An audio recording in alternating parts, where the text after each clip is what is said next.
Nadine Mackenzie, bonjour.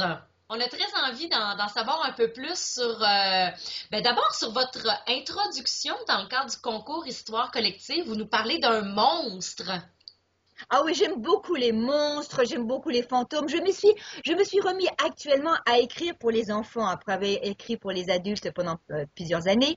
Et c'est depuis 2 ans parce que on m'a fait honte dans une école. Je parlais de mes livres et j'expliquais aux enfants que j'écris des petits livres pour les adultes parce que je suis paresseuse.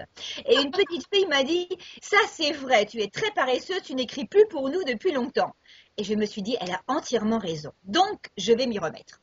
Wow! C'est donc bien une belle histoire. Et Oui, est-ce que après, à quoi ça tient quand les enfants vous font des critiques? Eh bien, ça vous vexe. Et puis, je me suis dit, bon, bah, elle a raison. Je vais y aller. la vérité sort de la bouche des enfants? Pratiquement, oui.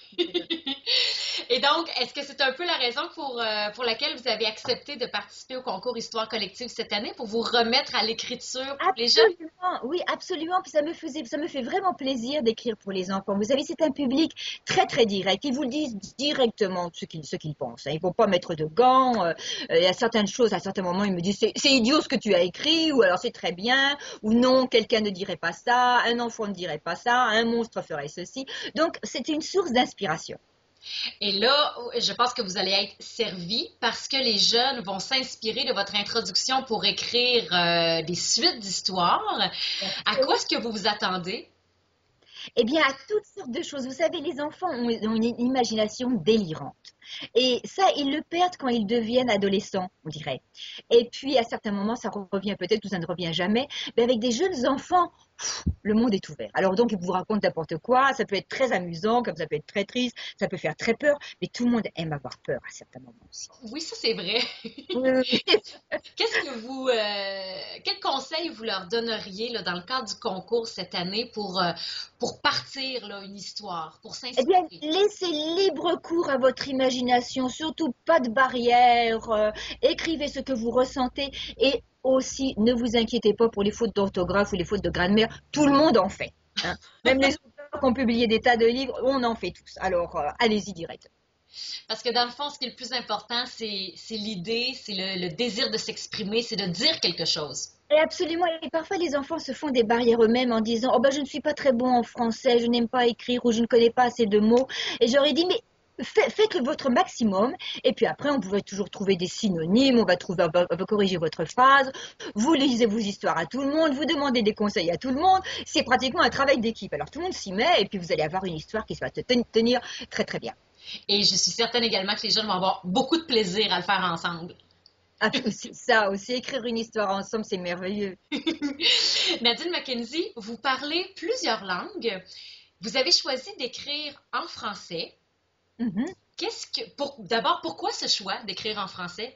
Parce que j'ai fait mes études à Paris, j'étais à la Sorbonne et puis j'étais journaliste et j'avais commencé dans la presse écrite et c'est ça qui m'a donné l'idée d'écrire des livres plus tard. Et puis mon premier livre avait été accepté, c'était une petite histoire. Quand j'ai dit que je suis paresseuse, il y avait 16 pages, vous voyez. Et puis ensuite, j'ai eu l'idée d'écrire un roman, un genre policier. Et puis, il a été publié la même année où j'avais écrit une histoire sur un petit dinosaure qui habitait en Alberta. Et là, vraiment, je me suis dit, bon, bah, puisque ça marche, allons-y. Donc, j'ai écrit après sur les rodéos pour enfants, sur les Sasquatch, sur toutes sortes de choses. En même temps que parallèlement, j'écrivais aussi pour les adultes. Donc, Hmm. comme je vous l'ai dit, à un certain moment, j'écris plus pour les adultes parce que je devais grandir sans doute. Et maintenant, je me remets à faire les deux. Et quelle est la place d'un auteur francophone au Canada, selon vous? Eh bien, écoutez, il y a l'Est et il y a l'Ouest. Et dans l'Est, vous avez énormément d'écrivains francophones. Et il y en a beaucoup moins dans l'Ouest. Et parce qu'aussi, nous avons très peu de maisons d'édition dans l'Ouest. Il y en a deux au Manitoba, les éditions des Plaines, les éditions du Blé. Une à Regina où je publie beaucoup, les éditions de la Nouvelle Plume. Et c'est tout. En Alberta, on n'a pas de maison d'édition francophone, à Vancouver non plus. Donc pratiquement, il faut aller au Manitoba et en Saskatchewan pour se faire publier. Mais étant une des écrivaines, des rares écrivaines francophones de l'Ouest, ça me plaît beaucoup. Est-ce que c'est une raison de plus pour vous pour écrire en français, justement, une motivation de plus? Oui, vous savez, j'ai eu 3 livres publiés au Québec, 2 aux éditions Fides et un aux éditions Naaman ou à l'Université de Sherbrooke.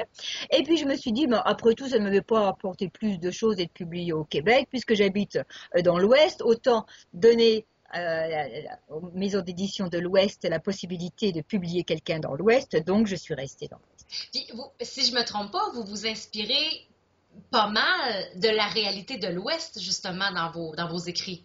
Oui, c'est ce que je dis toujours, l'Ouest est une mine d'or à tous les points de vue, au point de vue historique, parce que les pionniers qui venaient n'avaient plus rien à perdre, donc généralement c'était des aventuriers. J'ai écrit un livre aussi sur les pionnières de l'Ouest, les femmes pionnières, et un autre livre qui devrait sortir sous peu sur les couples de pionniers, avec des histoires absolument ahurissantes, où un pionnier avait perdu sa femme, il avait promis, alors qu'ils étaient dans l'Ouest, de ramener le corps dans l'Est, il la met dans un cercueil, et il remplit le cercueil d'alcool. Il la ramène comme ça en passant par l'isthme de Panama, arrivé à New York, enfin des histoires absolument ahurissantes qu'on retrouve, qui sont véridiques. Et pour les enfants, ce qui m'inspirait, c'était les dinosaures, les fantômes, les monstres. Nous avons des monstres, nous avons Ogopogo, nous avons toutes sortes de choses dans l'Ouest. Donc vraiment, c'est une mine d'or. Il n'a pas besoin d'inventer, les histoires sont là. Oui, ben oui, mais il faut quand même réussir à les transposer. Puis ça, c'est un talent que, bon, nécessairement, c'est pas tout le monde qui a la chance d'avoir ce talent-là, comme vous l'avez. Comme les jeunes vont nous... Ben, j'aime regarder le côté amusant. Je ne vais pas leur raconter des histoires tristes, parce que là, c'est tristesse dans la vie. Donc, faut toujours, même pour les histoires pour adultes, il faut voir le côté amusant de la chose. Parce que même dans les plus grands drames, il y a un élément comique qui permet de remettre les choses en place. Donc, autant y aller et autant apprendre l'histoire de l'Ouest en se distrayant. Merci beaucoup, Nadine McKenzie. Je vous souhaite une très belle édition 2013-2014 du concours Histoire collective. Merci encore à vous. Au revoir.